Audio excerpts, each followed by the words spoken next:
Hello everyone, welcome to Internet Learning. Hope you all are doing well. So today we are going to discuss the topic division of sectors as organized and unorganized. Till now we were studying the sectors on the basis of the nature, the kind of work being done in the sector.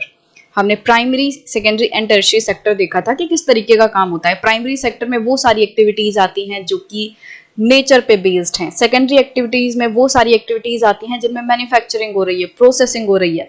और tertiary sector में वो सारी चीजें आती हैं जहाँ पे service provide की जा रही है और जो प्राइमरी एंड सेकेंडरी सेक्टर को सपोर्ट कर रहे हैं. बट देखो, किसी भी चीज का डिवीजन जो है वो सिर्फ एक बेसिस पे तो हो नहीं सकता, और भी कई सारे बेसिस पे हो सकता है. जैसे आपकी क्लास है, जो लास्ट चैप्टर था हमारा, चैप्टर नंबर 1, उसमें हमने डिवीजन के बारे में बात की थी कि किस तरीके से सेम चीजों को हम काफी अलग अलग तरीके से डिवाइड कर सकते हैं. अगर किसी क्लास में मुझे स्टडी के बेसिस पे बच्चों को चूज करना है तो अलग तरीके के बच्चे जो हैं वो निकलेंगे. मान लो 4 बच्चे हैं, A, B, C and D. अब इन A, B, C and D में से अगर मैं बोलूं स्टडीज में कौन कौन बहुत अच्छा है, तो क्या पता नाम आए A, B का, और C, D जो है वो उतने ज्यादा अच्छे नहीं है. ठीक है. अब मैं अगर बोलूं स्पोर्ट्स में कौन बहुत अच्छा है, तो हो सकता है स्पोर्ट्स में B एंड C बहुत अच्छे हों, A एंड D बहुत अच्छे ना हो. अगर मैं बोलूं कि सिंगिंग में कौन अच्छा है, तो हो सकता है कि A बहुत अच्छा गाता हो, बाकी B, C एंड D जो है वो इतने अच्छे ना गाते हो. तो मतलब कि जब मेरा पर्पस, जब मेरा बेसिस अलग होगा, तो जो ग्रुप है या क्लासिफिकेशन है वो भी अलग हो जाएगा. तो सेम जो इकोनॉमिक एक्टिविटीज हैं उनको हम और तरीके से बांट सकते हैं. किस तरीके से, किन बेसिस पे, कि वो किस माहौल में एक्टिविटी की जा रही है, किन कंडीशंस में वो काम किया जा रहा है, क्या उन काम को करने वाले जो लोग हैं वो रेगुलेशंस से बंधे हुए हैं, क्या उन पे रूल्स रेगुलेशंस जो हैं वो लागू हो रही हैं, तो लोग किस तरीके से एम्प्लॉयड है बेसिकली, उसके बेसिस पे अब हम इकोनॉमिक एक्टिविटीज को क्लासिफाई करेंगे और हम 2 क्लासिफिकेशन करेंगे, मतलब 2 ग्रुप्स बनाएंगे किस तरीके से एम्प्लॉयड है उसके बेसिस पर. तो पहला होगा ऑर्गेनाइज्ड और दूसरा होगा अनऑर्गेनाइज्ड. तो पहले हम 2 स्टोरीज पढ़ते हैं, कांता एंड कमल की, और उसके बाद फिर हमें डिटेल में ऑर्गेनाइज्ड एंड अनऑर्गेनाइज्ड का जो डिवीजन है वो समझ आएगा. Kanta works in an office. Kanta जो है वो एक ऑफिस में काम करती हैं. She attends her office from 9:30 to 5:30 PM. तो जो कांता हैं वो सुबह 9:30 बजे से लेकर शाम के 5:30 बजे तक वो अपने ऑफिस में काम करती हैं. हर महीने रेगुलरली उनको सैलरी मिल जाती है, और उनके सैलरी के साथ साथ उनको प्रोविडेंट फंड मिलता है रूल्स के अकॉर्डिंग. मतलब गवर्नमेंट ने जो रूल्स बनाए हैं उनके हिसाब से कांता को उनकी सैलरी के साथ साथ प्रोविडेंट फंड मिलता है. उनको मेडिकल एंड दूसरे अलाउंसेस भी मिलते हैं. मान लो अगर वो बीमार हो जाती हैं तो उनके लिए उन्हें एक्स्ट्रा अलाउंस मिलता है, और ट्रैवलिंग अलाउंस मान लो. ये सारी चीजें जो हैं उनको मतलब और बेनिफिट्स मिलते हैं उनके सैलरी के अलावा. कांता जो है वो संडे को ऑफिस नहीं जाती हैं और संडे का पैसा कटता नहीं है. मतलब संडे को उनकी छुट्टी रहती है और उसके भी उन्हें पैसे मिलते हैं. It is a paid holiday. ऐसा नहीं है कि अगर संडे को छुट्टी दे दी है तो संडे के पैसे उनको नहीं मिलेंगे. No, it is a paid holiday. Sunday को छुट्टी रहती है और उसके बावजूद भी उनको सारा पैसा मिलेगा. When she joined work, she was given an appointment letter stating all the terms and conditions of work. जब कांता ने ये काम ज्वाइन किया था, अपनी जॉब ज्वाइन की थी, तो उनको एक अपॉइंटमेंट लेटर दिया गया था. उस अपॉइंटमेंट लेटर में सारी टर्म्स एंड कंडीशंस लिखी हुई थी काम की. क्या रूल्स रेगुलेशंस रहेंगे, क्या आपको सैलरी मिलेगी, कितने बजे से कितने बजे का ऑफिस रहेगा, अगर ओवर टाइम करोगे तो कितना आपको पैसा मिलेगा, किस तरीके से आपको निकाला जा सकता है जॉब से, जॉब से निकालने से पहले कम से कम 2-3 महीने का नोटिस पीरियड देना होगा. मतलब सारे रूल्स रेगुलेशन सब उसमें लिखे थे. कितने दिन की छुट्टी मिलेगी, कितनी सिक लीव होंगी, कितनी जो है वो एनुअल लीव्स होंगी आपको, मतलब किस तरीके से कंपनी जो है एक्स्ट्रा बेनिफिट्स प्रोवाइड करेगी. तो वो सारी चीजें जो हैं उस अपॉइंटमेंट लेटर में डिटेल्ड मैनर में लिखी हुई थी. Now let's talk about the situation of Kamal. Kamal जो है वो कांता के ही पड़ोसी हैं. कमल जो है वो कांता की तरह ऑफिस नहीं जाते. कमल एक डेली वेज लेबरर हैं, एक पास की ही ग्रोसरी शॉप में. डेली वेज लेबरर का मतलब क्या होता है? कोई ऐसा पर्सन जो दिहाड़ी के बेसिस पे काम करता है, जो दिन के बेसिस पे काम करता है, कि आज काम किया तो पैसा मिलेगा, अगर नहीं किया तो नहीं मिलेगा. बट देखो कांता से अगर इसको कंपेयर करो तो कांता के केस में ऐसा नहीं था। कांता को मंथली सैलरी मिलती थी। मंथ में अगर कांता एक दो टाइम की छुट्टी ले भी लेती हैं तो उससे कोई ज्यादा फर्क नहीं पड़ता था, उनको फिर भी उनके मंथ की पूरी सैलरी मिलती थी। कुछ छुट्टी लेने से उनके मंथ की सैलरी नहीं कटती थी और उनका दिन के बेसिस पे तनख्वाह नहीं थी उनकी। कांता को मंथली बेसिस पे सैलरी मिलती थी। बट कमल के केस में क्या है, दिन के बेसिस पे सैलरी मिलती है, कितने दिन काम किया है उसके बेसिस पे सैलरी मिलती है। जिस दिन छुट्टी मारी उस दिन उनका पैसा कट जाएगा। और कमल के लिए कोई फिक्स्ड आवर्स भी नहीं है वर्क के। वो सुबह 7:30 बजे से दुकान पे चले जाते हैं और लगभग रात के 8 बजे तक वो काम करते हैं। उनको उनकी वेज के अलावा कोई और अलाउंस नहीं मिलती है। और जिस दिन वो छुट्टी लेते हैं, जिस दिन वो काम पे नहीं आते, उस दिन उनको कोई पैसा नहीं मिलता। He has therefore no leaves और पेड हॉलीडेज। और हम कह सकते हैं कि जो कमल हैं उनको कोई भी अलॉटेड लीव्स या पेड हॉलीडेज नहीं है। कमल अगर छुट्टी लेंगे तो उनको पैसा नहीं मिलेगा। Nor was he given any formal letter saying that he has been employed in the shop। और जब कमल को ग्रोसरी शॉप में एक लेबर की तरह काम मिला था, एक असिस्टेंट की तरह काम मिला, तो उनको कोई फॉर्मल लेटर नहीं प्रोवाइड किया गया। दुकानदार ने बोला कि हाँ बस कल से आ जाना, तो वो काम पे आ गए दुकानदार की हेल्प करने के लिए। ज्वाइनिंग करते समय मतलब अपने काम पे आते टाइम जब वो उन्होंने काम ज्वाइन ही किया था, तब उनको कोई ऐसे लेटर, अपॉइंटमेंट लेटर ऐसा कुछ भी नहीं प्रोवाइड किया गया जिसमें कि सारे rules regulations terms and conditions हों। और क्योंकि कोई फॉर्मल रूल्स एंड रेगुलेशंस नहीं है, कोई एग्रीमेंट नहीं है, इसीलिए कमल को कभी भी उसके एम्प्लॉयर द्वारा जाने को कहा जा सकता है। कभी भी ये दुकानदार जो है, ग्रोसरी शॉप का मालिक जो है, वो कभी भी कह सकता है कमल को कि भाई कल से मत आना। तो ये सिचुएशन कमल को देखने मिल सकती है। बट कांता के साथ ऐसा नहीं है। कांता को जो एम्प्लॉयर है वो ऐसे ही नहीं कह सकता कि भाई कल से मत आना। एम्प्लॉयर को प्रॉपर रीजन देना पड़ेगा, प्रॉपर नोटिस पीरियड सर्व करवाना पड़ेगा कि ठीक है आपको हम इस वजह से ले ऑफ कर रहे हैं या हम आपको फायर कर रहे हैं। और निकालने से पहले जो कांता हैं उनको प्रॉपर नोटिस पीरियड वगैरह सर्व करने को दिया जाएगा। ऐसे ही नहीं कि बस कल से मत आना। वो चीज कांता के केस में नहीं होगी, बट कमल को ये चीज फेस करनी पड़ सकती है। तो हमने देखा कि दो अलग अलग माहौल में लोग काम कर रहे हैं। कांता का जो काम करने का माहौल है वो बहुत अलग है और कमल जिस माहौल में, जिन कंडीशंस में काम कर रहा है वो काफी अलग है। तो कांता जो है वो ऑर्गेनाइज्ड सेक्टर में काम करती है। ऑर्गेनाइज्ड सेक्टर्स जो हैं वो ऐसे सेक्टर होते हैं जहाँ पे इंटरप्राइजेस या फिर प्लेस ऑफ वर्क जो हैं वहाँ पे टर्म्स ऑफ एम्प्लॉयमेंट रेगुलर होती हैं। वहाँ मतलब एक तरीके से पूरी टर्म्स एंड कंडीशंस रहती हैं, एक एग्रीमेंट रहता है, पूरे रूल्स एंड रेगुलेशंस लेड रहते हैं कि किन किन कंडीशंस में काम होगा। अगेन जैसे हमने कांता के केस में डिस्कस किया कि कितनी छुट्टी दी जाएंगी, कब छुट्टी दी जाएंगी, क्या टाइम होगा वर्क का, कितने बजे ऑफिस आओगे, कितने बजे जाओगे, तो ये सारी चीजें लिखी रहती हैं। They are registered by the government and have to follow its rules and regulations which are given in various laws such as the Factories Act, Minimum Wage Act, Payment of Gratuity Act, Shops and Establishment etc. तो organised sector में जो employers हैं, enterprises या place of work हैं, वो proper government के साथ registered होते हैं और उनको सारे रूल्स रेगुलेशंस फॉलो करने होते हैं अलग अलग लॉज में, अलग अलग एक्ट्स में, जैसे कि फैक्ट्रीज एक्ट हो गया, minimum wage act, payment of gratuity act, shops and establishment act. इस तरीके के जितने भी एक्ट्स हैं इनमें जो रूल्स एंड रेगुलेशंस होते हैं वो यहाँ के एम्प्लॉयर्स को फॉलो करने पड़ते हैं, ऑर्गेनाइज सेक्टर में फॉलो करने पड़ते हैं। It is called organised because it has some formal processes and procedures. इन्हें ऑर्गेनाइज्ड इसलिए कहते हैं कि यहाँ पे इस सेक्टर में कुछ फॉर्मल प्रोसेसेस हैं, कुछ प्रोसीजर्स हैं। मतलब एक पूरा प्रोसेस है कि जिसके थ्रू पर्सन जॉब पे आएगा, काम करेगा या उसको रिजाइन दिया जाएगा।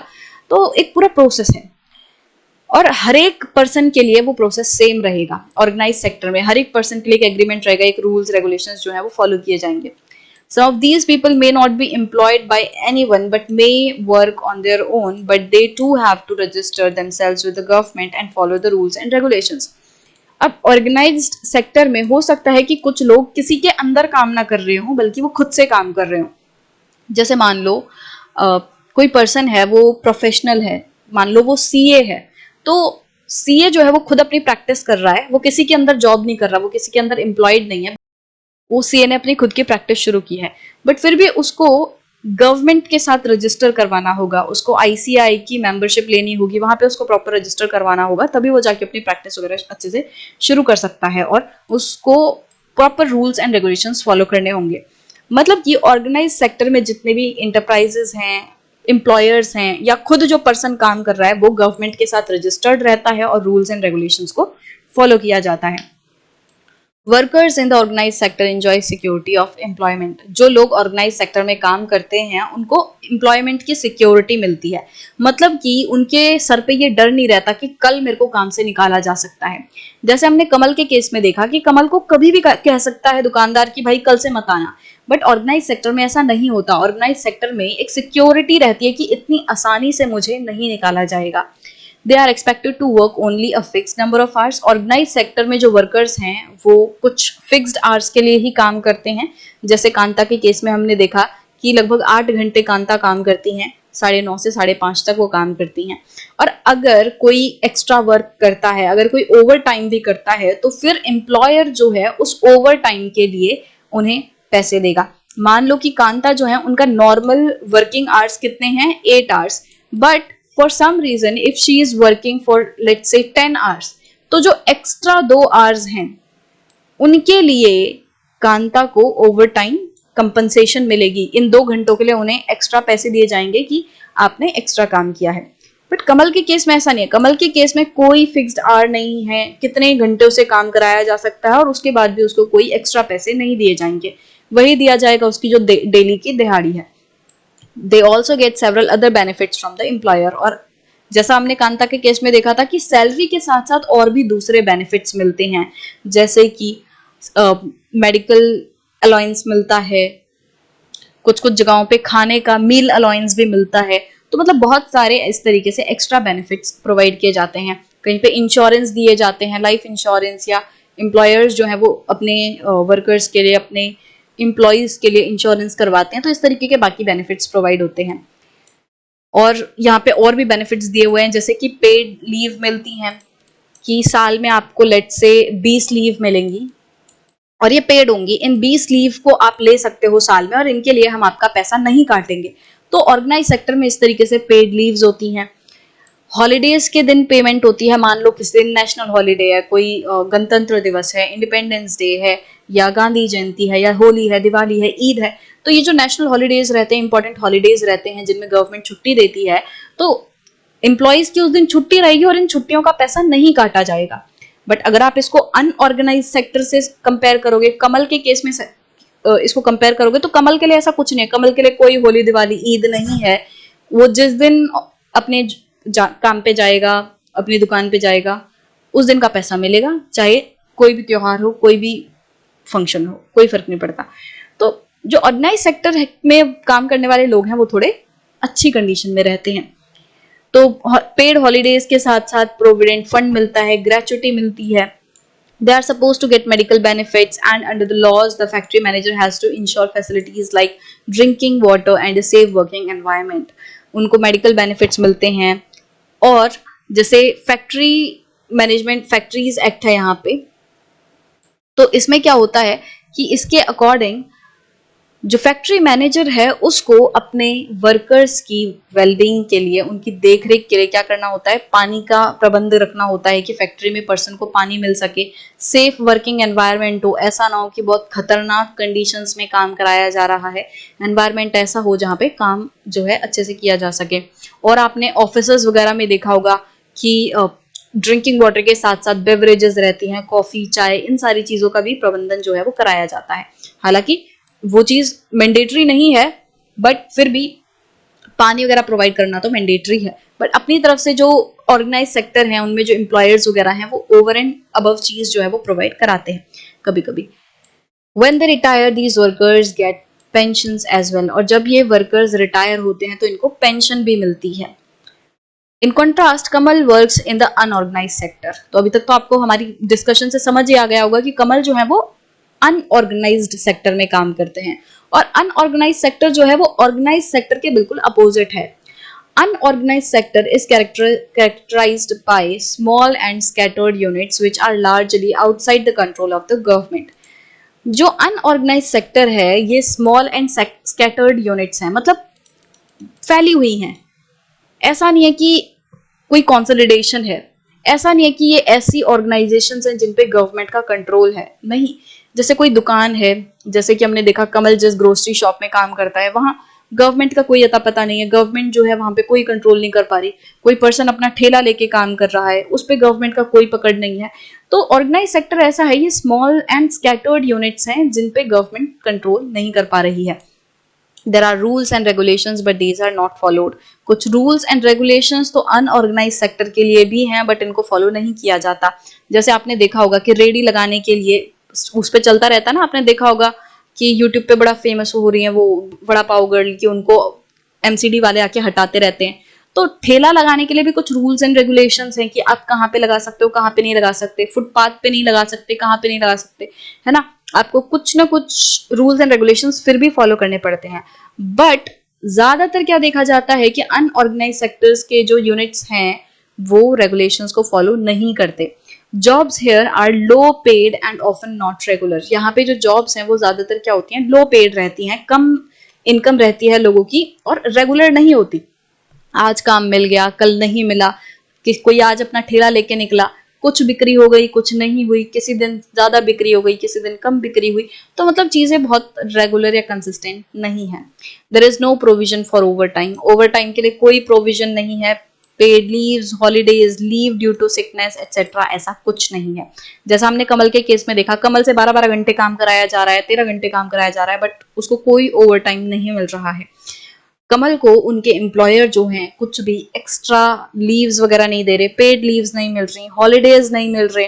अगर कमल बीमार हो जाते हैं तो उनके लिए, उसके लिए उन्हें पेड हॉलीडे नहीं मिल रहा है, पेड लीव नहीं मिल रही है। अगर बीमार हो गए, काम पे नहीं आए तो पैसा कट जाएगा, पैसा नहीं मिलेगा। Employment is not secure. Kamal के केस में अगेन हमने फिर से देखा था कि एम्प्लॉयमेंट सिक्योर नहीं है। कमल को उनके एम्प्लॉयर कभी भी कह सकते हैं कि कल से जॉब पे मत आना। People can be asked to leave without any reason. बिना किसी कारण के उनको बोला जा सकता है कि आप काम पे मत आना। When there is less work such as during some seasons, some people may be asked to leave। जब काम कम होता है कुछ सीजन्स के टाइम पे, जैसे मान लो कोई छतरी बनाने वाली कंपनी है, फैक्ट्री है। अब छाता बनाने वाली फैक्ट्री में क्या होगा, मॉनसून या मॉनसून से जस्ट पहले काम की डिमांड बहुत ज्यादा होगी, तो फैक्ट्री बहुत सारे वर्कर्स को हायर कर लेगी।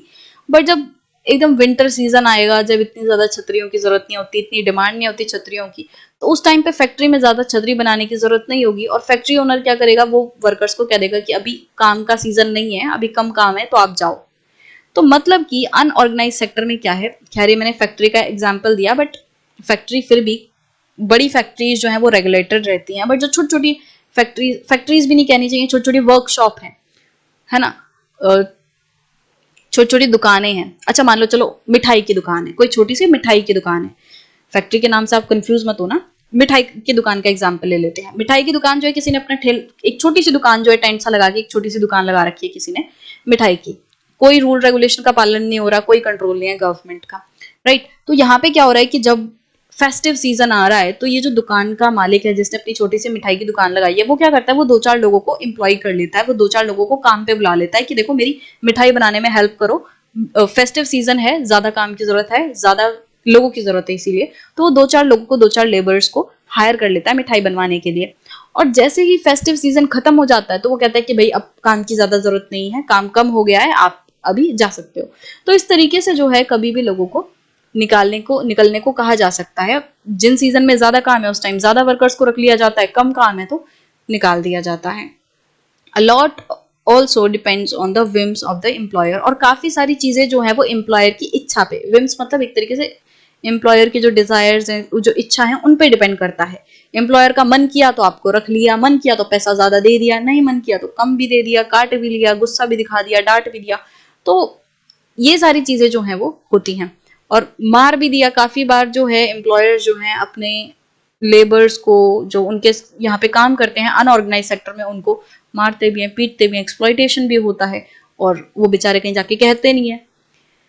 This sector includes a large number of people who are employed on their own doing small jobs such as selling on the street or doing repair work। ये जो अनऑर्गेनाइज सेक्टर है ये बहुत सारे उन लोगों को इंक्लूड करता है जो कि छोटे छोटे काम खुद के दम पे कर रहे हैं, जैसे कोई सड़कों पे ठेला लेके जा रहा है, कोई छोटी छोटी अपनी दुकान वगैरह खोल ली है, कोई रिपेयर शॉप खोल ली है, तो ये सारी चीजें जो है वो अनऑर्गेनाइज सेक्टर में आती हैं। Similarly farmers work on their own and hire labourers as and when they require. इसी तरीके से फार्मर्स जो हैं, कुछ कुछ फार्मर्स तो ऐसे होते हैं जिनकी बहुत ज्यादा बड़ी जमीन नहीं होती, वो खुद उस खेत पे काम करके अपने फैमिली मेंबर्स के हेल्प से काम करके वो काम चलाते हैं। बट वो जो फार्मर है वो भी किसी गवर्नमेंट ऑर्गेनाइजेशन के साथ रजिस्टर्ड नहीं रहता है, बहुत ज्यादा वो रूल्स एंड रेगुलेशंस का पालन नहीं करता है। ठीक है, इसी तरीके से मान लो कोई बहुत बड़ा फार्मर है, उसके पास अच्छी खासी जमीन है और वो काम करवाने के लिए कुछ लेबरर्स को हायर करता है, तो वो अपनी मर्जी से जितने मर्जी लेबरर्स को हायर करता है, जितने मर्जी लेबरर्स को निकाल देता है, उनको पैसा भी कभी ज्यादा दे दिया, कभी कम दे दिया, या जो स्टैंडर्ड्स है उनके हिसाब से नहीं देता।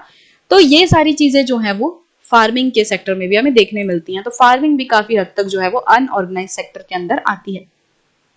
तो आई होप कि सेक्टर आपको क्लियर होंगे कि किस तरीके से हम इकोनॉमिक एक्टिविटीज को ऑर्गेनाइज्ड एंड अनऑर्गेनाइज सेक्टर्स के बीच में बांट सकते हैं। ऑर्गेनाइज सेक्टर वो सारी जगहें हैं, वो सारे वर्क प्लेस हैं, वो सारे एम्प्लॉयमेंट्स हैं जहां पे वो गवर्नमेंट के साथ रजिस्टर्ड है, गवर्नमेंट्स के द्वारा जो रूल्स रेगुलेशन स्टैब्लिश किए गए हैं उनका पालन हो रहा है। जॉब जो है उसको एक एग्रीमेंट के तहत, एक पूरे टर्म्स एंड कंडीशंस के तहत ज्वाइन किया जा रहा है, एक प्रॉपर अपॉइंटमेंट लेटर मिलेगा, ऑफर लेटर मिलेगा, जिसमें कि सारी टर्म्स एंड कंडीशंस जो है लिखी होंगी। ऑर्गेनाइज सेक्टर में अगर कोई पर्सन अकेला अपने दम पे भी काम कर रहा है तो वो भी गवर्नमेंट के साथ जो है रजिस्टर्ड रहता है और उसको भी रूल्स एंड रेगुलेशंस फॉलो करने पड़ते हैं, जैसे हमने सीए का एग्जांपल लिया। बट अनऑर्गेनाइज सेक्टर में जो है लोग काम कर रहे हैं वो गवर्नमेंट के साथ रजिस्टर्ड नहीं रहते, गवर्नमेंट का कोई पकड़ नहीं रहती, इन पे कोई कंट्रोल नहीं रहता, लोग रूल्स एंड रेगुलेशंस फॉलो नहीं करते हैं, और यहाँ पे कोई टर्म्स एंड कंडीशंस जो है एम्प्लॉयर एम्प्लॉय के बीच में नहीं होते। सिक्योरिटी नहीं रहती अनऑर्गेनाइज सेक्टर में, कभी भी एम्प्लॉयर्स को निकाला जा सकता है, कभी भी उनको जो है पैसा ज्यादा कम दिया जा सकता है, कोई एक्स्ट्रा बेनिफिट्स नहीं मिलते, कोई एक्स्ट्रा एक तरीके से सिक्योरिटी नहीं मिलती अनऑर्गेनाइज सेक्टर में, ओवर टाइम के लिए कोई कंपनसेशन नहीं मिलती। तो ये सारी प्रॉब्लम जो है वो अनऑर्गेनाइज सेक्टर में हमें देखने मिलती हैं। तो आई होप कि आपको ऑर्गेनाइज्ड एंड अनऑर्गेनाइज सेक्टर जो है वो अच्छे से क्लियर होंगे।